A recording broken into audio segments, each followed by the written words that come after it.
Hello friends, this is Santosh Kumar from Quality Zone Infotech, and today we are going to discuss about how to monetize each video of our YouTube channel. This is very important because after monetization, if we will not monetize our each video, then we will not get the revenue on our YouTube channel.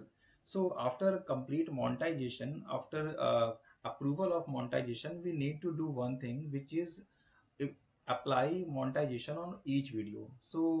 Now I'm sharing my screen, so I believe now you can see my screen, and now I'm telling you everything step by step.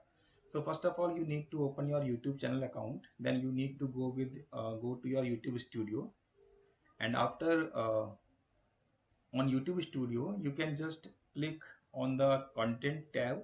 So you will get all the number of videos which you have.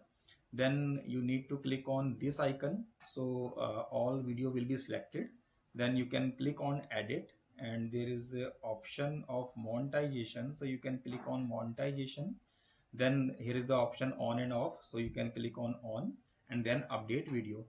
So after doing this activity, you need to wait for some time, and after that you can see there is written off, right?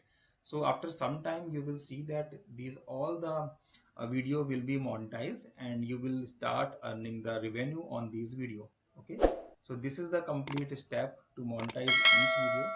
After complete the process, you can see that on each video you can see that monetization area is on. So now we can say that if monetization is on, then we will get the revenue of each video. So this is the complete step to apply monetization and apply monetization on each video. I hope this video will helpful for your YouTube channel. Thanks for watching this video.